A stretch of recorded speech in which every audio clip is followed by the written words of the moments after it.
Hi, I'm Robbie Delaney. My wife Caroline and I started Muddy River back in 2011 with 35 bottles a day and a still named Freedom built in my parents' backyard. Year by year, we steadily grew the company into 6,000 square feet, our second location, taking our 30 bottles a day production to 1,300 bottles a day production.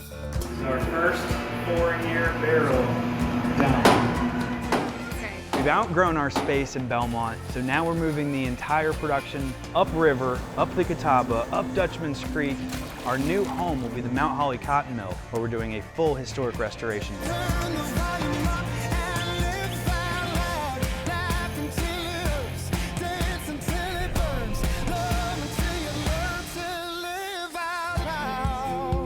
I'm gonna blow up the building with rum. Don't mind me, just taking a little pre-drink.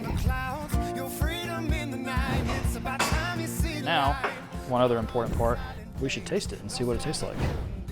My least favorite task here, moving barrels. If you jack it up with a pallet rack, you might notice the whole stack is like that, and then you're like, oh, great.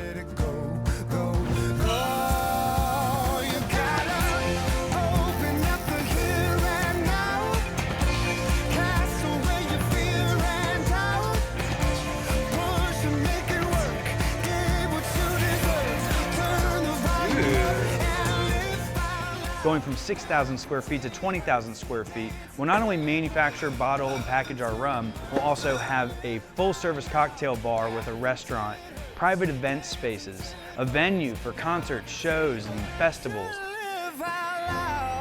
Follow along as we transform this property from mill to still.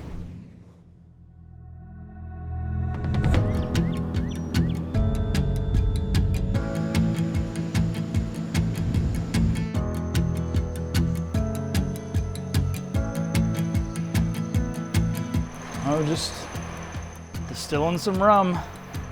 The good stuff. Always the good stuff. I got here at 4:30 a.m. and started heating the stills up. Started making cuts, tasting, deciding what tastes good enough, what doesn't taste good enough, making those kind of early morning decisions. And now we're just continuing the distillation, just getting the rum out. We're in the good portion, the hearts of the distillation. So we went through 4 shots, which is the nasty stuff, heads, which is the decent but still not good enough stuff, and now we're in hearts. At the end of the day, we'll go to tails, which is also not good stuff. As far as the taste, at least doesn't meet our standards, and there's no real definition for that other than we decide what we think is good enough or not. Yes, right now we're in the middle of hearts. I expect to get a lot more. So far I've got 65 gallons out so far. Should maybe double this. We'll get at least 120 out today, I think. But yeah, so what we're actually doing right now is collecting. So the rum goes up through out of the pot into the column of the still, where it increases the amount of alcohol, the alcohol percentage as it goes up. At the top, we're cooling it down. That way, only 90% alcohol can make it out of the top of the still and into our shotgun condensers, where they are cooled back down closer to 60 degrees, which is what we want to have our distillate at, so we can accurately measure the alcohol percentage. So this hydrometer here shows us what it's coming out at. So right now, maybe actually 91% or 182 proof. So it comes out of these pairs where we measure it, and then we collect it in these 5-gallon kegs. That way we have small cuts to choose from throughout the day. So let's say one of them just happens to not taste as good, we can always separate that out. It's not gonna, some bad rum isn't gonna ruin the whole batch. I don't want to taste the first stuff coming off the stills. That's no good. I don't even want to taste the stuff that's been coming off after like a half hour after they start, because that's also still gonna taste good. I know that. But after a little while, I can kind of, I know I should start tasting. Then I'll start making that final decision of when it's good enough to keep and when it's not, right? There's a lot of quality control here at Muddy River. Pretty much if you work here, you're probably gonna come through and taste the stuff at one point or another, just to make sure that everyone's, kind of keeping each other in check. So that's good. This right here is the 4 shots from this morning. So that's the only stuff that's going to be thrown away. If we spill some stuff on the floor, we can clean the floor, sanitize, do that kind of stuff with that.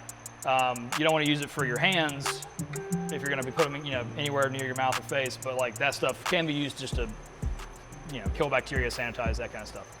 But the rest of the alcohol will either be kept for the actual products or the heads and tails, which are the not so good tasting stuff that doesn't meet our cut for the products during this run. Those will be put back into the stills to increase the amount of alcohol we get out the next distillation. That way you get more good stuff. So technically not much is thrown away. The amount of effort, the amount of sweat, the amount of love we put into this stuff that makes it taste good. That's awesome. I know, that's what I was gonna say. That's good. That means do it. I just got phone with Robbie. He wants you to talk about the sleeping bag situation. But he also wants them off if we're gonna do a lot of filming. He thinks it looks trashy. Well, no. They stay on. You guys figure it out. The sleeping bags stay fine. We'll do some footage of the sleeping bags.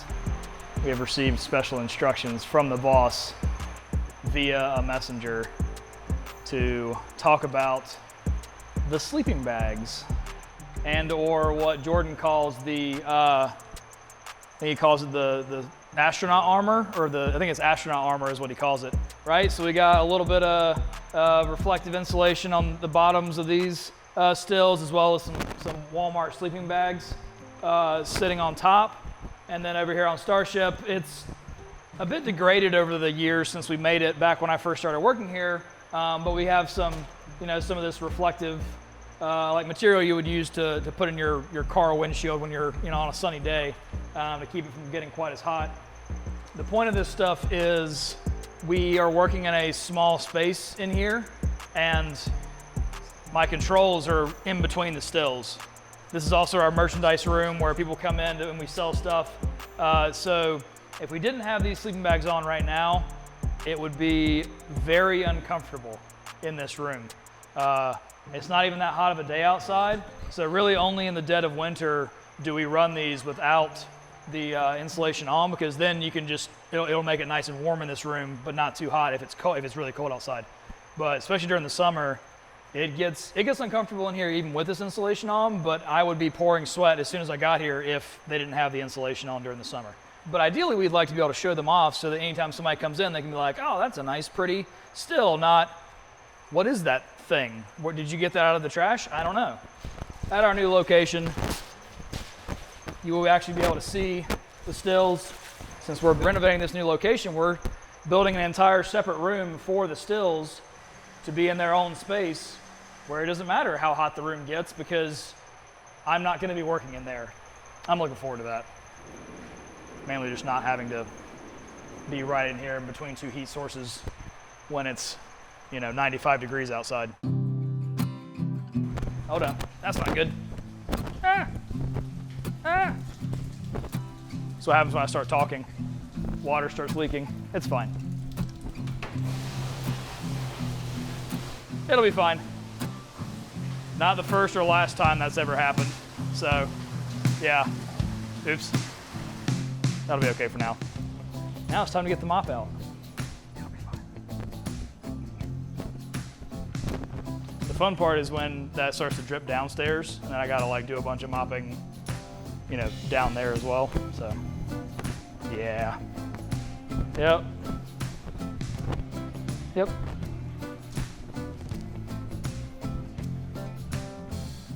All right. Good times at Muddy River Distilling. Spilling of, at least it's water, It's not like mash or sugar water or coconut rum or things that would be a real mess to clean up. It's just water, so, That's the only drain in the entire distillery. Anywhere I spill water, if I can't get it easily to that hole, I just gotta get it up with a mop.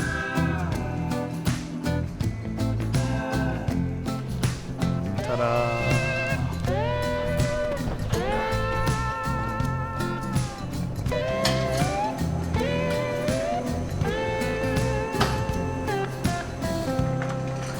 Problem is, a decent amount of it already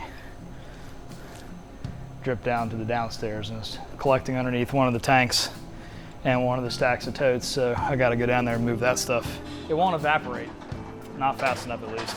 It's also not just gonna like soak in or dissipate through the concrete. It's solid, so it's not going anywhere.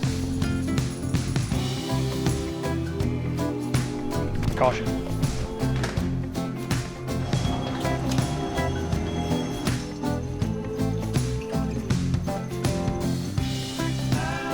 So that is the modified smoke alarm hooked up to float switches that will warn us when these tanks are getting full. And now we are good for at least a few more minutes before this one's ready. So I just want it on the record that Robbie wanted me to talk about why we have sleeping bags on the stills and then wanted to take them off so we can film around the stills and they'll look nicer. And now it is uncomfortable in this room. It is very hot. I am sweating, partially due to all the squeegeeing from the water I spilled, but still sweating, even though I'm standing still because it's now, I don't know, 80 something degrees in this room, right? This is gonna cost you money because the AC's trying harder to keep up. So you did this. Only Robbie though, not you the viewer, just Robbie. You did this. Back to squeegeeing. Yay. Bright side is, now the floor is clean, I guess. It's the annoying one because I gotta move that tower of glass out of the way to get some of that water. So, yay. I need a squeegee with a longer handle. I wouldn't be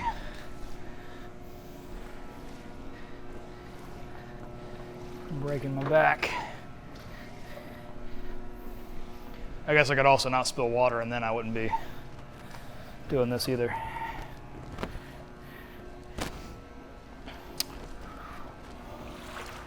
Or I could work for a company that has trench drains in their floors. Wouldn't that be nice? Very soon. Cannot wait for those trench drains.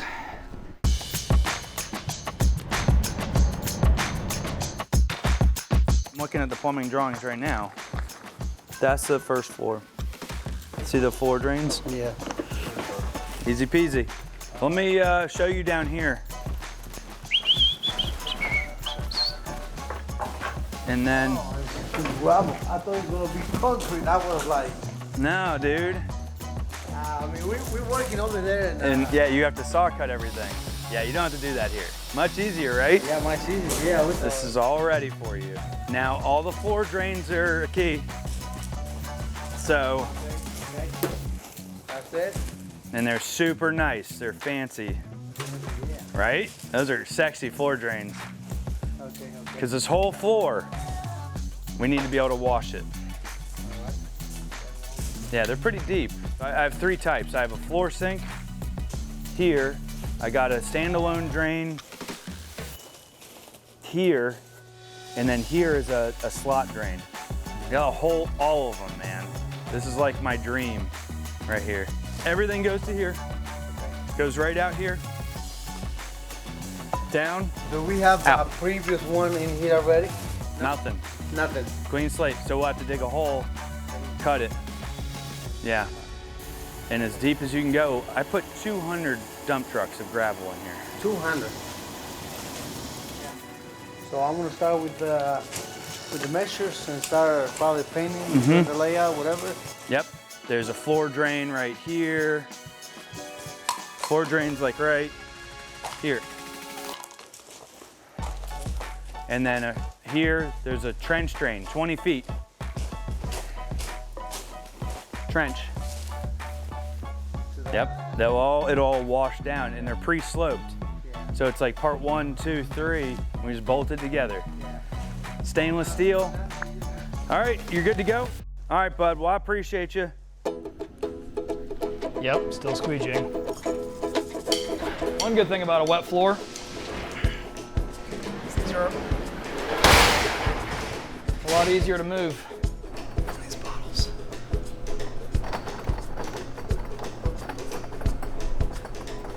It's fine. Oh, we're leaning.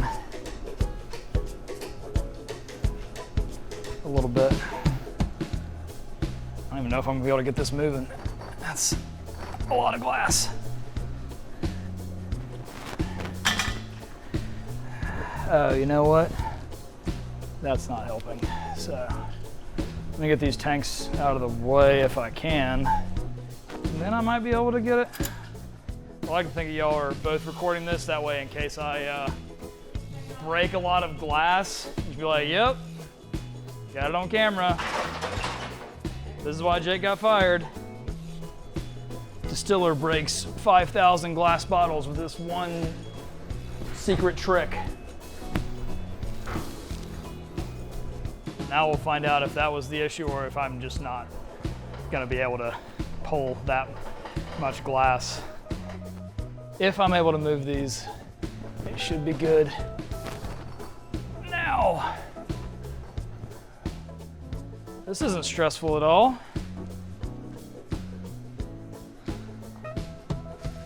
Pulling several thousand pounds of glass. Yeah. And then turning.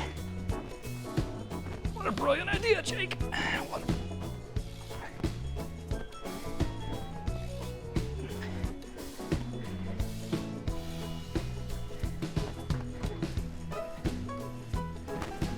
So make sure I don't step in that hole and just shatter my ankle.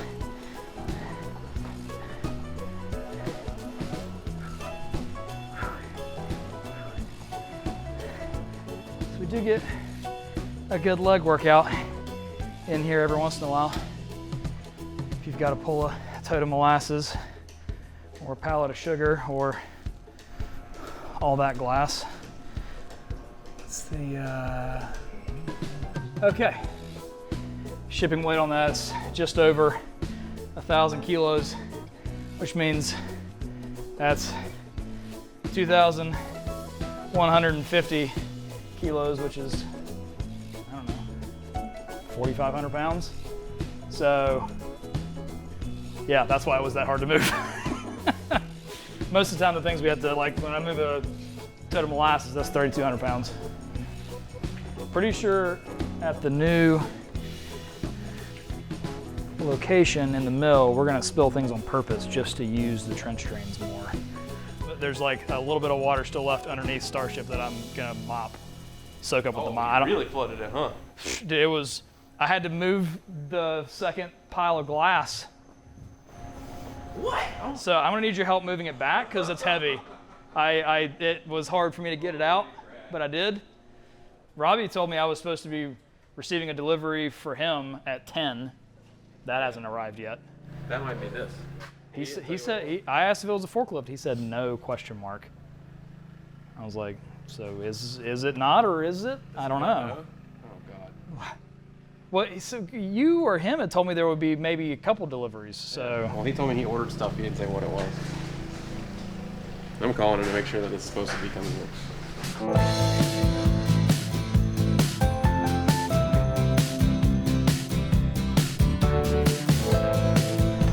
It's not a forklift. No? The truckers, I swear the trucker said it was a forklift. Or I was like, no, it's not a forklift. He probably, it's something in it. He's like, make sure it's in a steel cage. And I was like, okay. So it's a Tiger. Or it comes with a steel cage, yeah.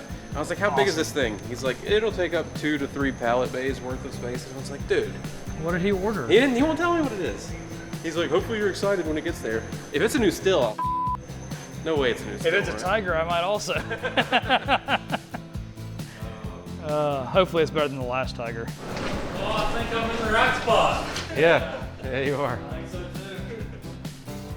So we don't, what is this? It's like a forklift. I can uncover it real quick and y'all can see it. Well, let's go look at it and see what. It's a pallet jack forklift combo. Yeah, the owner, I just called him. I was like, dude, he didn't tell us like what you were bringing, and then you were like, it's a forklift. So I told him on the phone. He's like, it's not a forklift, and I was like, well, then what is it? Oh, so it just said forklift on No, it's probably some kind of forklift. I mean, here, you can hold it. I wasn't sure he actually managed to get one. It does say forklift. Yeah. Forklift with charger, so it's electric. Yeah. Gotta love it when Robbie's like, I got you some heavy machinery, no one knows how to drive it. We're gonna drive it off. This thing weighs like 8,000 pounds. I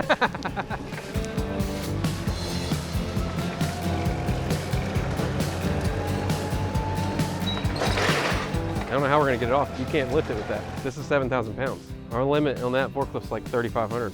Yeah, what do the wheels look like in the back? No, there's no way these things. Yeah, those wheels aren't gonna make it either. They're gonna get stuck in the ruts. Yeah.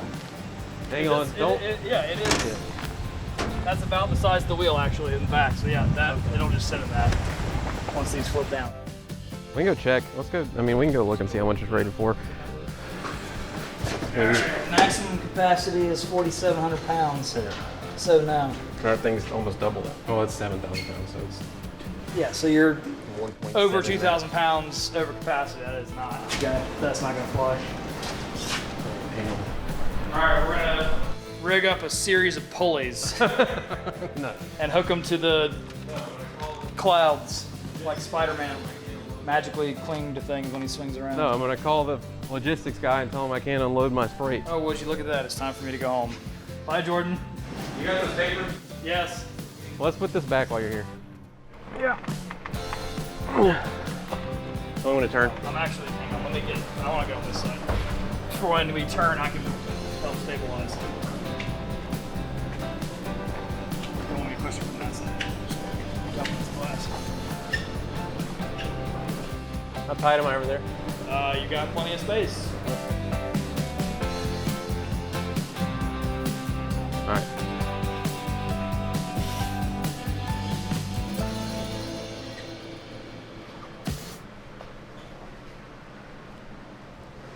Okay. All right, I can do the rest. Those toes should fit there.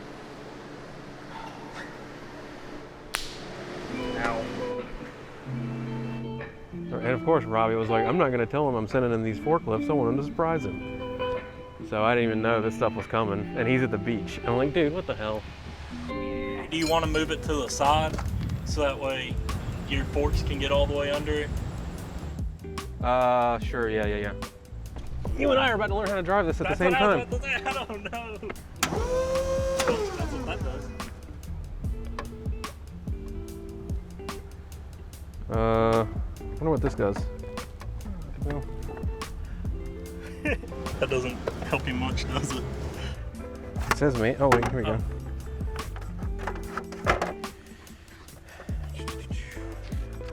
Direction, speed, control, assembly is all I've got. That's this. Oh, hi. I can make this better. I'll park and brake and chalk the wheels so that way the trailer doesn't move. Dude, there's no way I'm driving this off. I'm gonna have to do this with the It'll be a fun surprise, Jordan. This feels sketchy as hell. I'm not even gonna lie, I don't. There, now it's moving. Keep coming. Keep coming. Keep coming. Keep coming. Alright, now angle it towards me just a little bit. Keep coming. Keep coming. Keep coming. Alright. Up, straighten up. Put it in drive and go forward. See if that'll do anything. No, as soon as I don't stand there, dude. Dude, we can get it from here with your I'm gonna have to forklift. grab. I can't do anything but get the forks. We can take the battery out. I don't know. I'm even less confident in this than I was before. All the way Hey. up in before the axles. Horrible. Couldn't be worse. Except for I haven't rolled it off the side yet. But I almost did. I almost rolled it off the side of the trailer. Yeah. Oh, that makes sense then. One-wheel drive. So. I don't know. I think either, I don't know if a tow truck can come get it off or if you can get some riggers out here to come get it off, but I'm outside of my expertise here. We got to reject it. Reject it? Reject the freight, yeah. So he wants us to sign it and say, you don't have an idea, you can't get it down right. No, I don't. The only thing I can think of is the rollback. Let me call my dispatcher and let them know real quick. Yeah, okay. He wants us to sign that. I'm sorry, man. I feel really bad because you're so nice. I kind of wish you were. Yeah. This job will make you one sometimes. I can imagine. All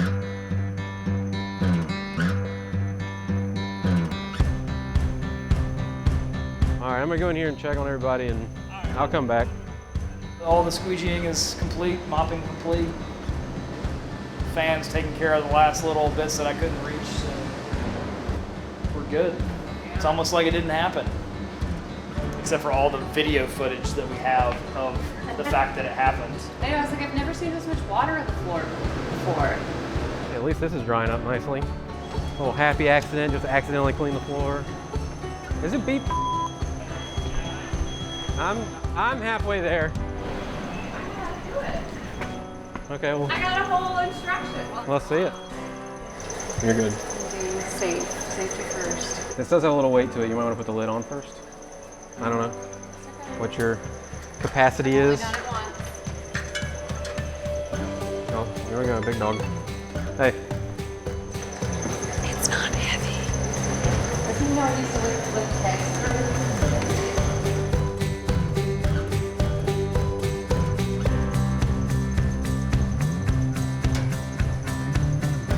Nothing's coming out now. Does it take a minute to like build up? Look at. Oh, okay.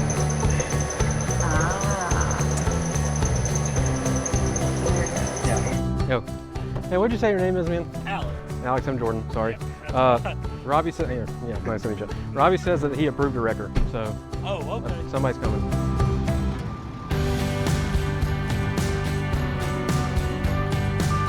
Maybe too high, I think.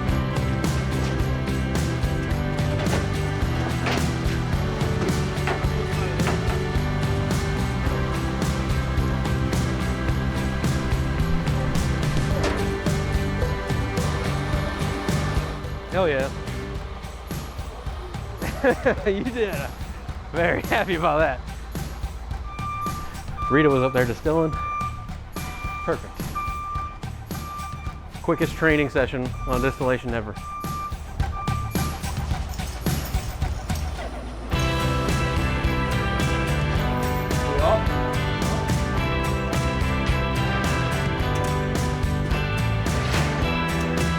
It's been a rough day, so much appreciated. Right now we just do the tours and tastings, but we're moving to Mount Holly in April, and we'll have a full bar and restaurant and event space out there. That's so. what's up. Yeah, man.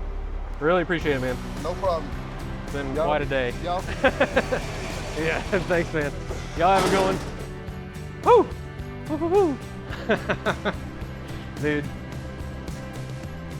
what's gonna happen is tomorrow another forklift's gonna show up, and I'm gonna be like, I'll be like, just call a tow truck. Let's just do it. What a day. What a day. What a day.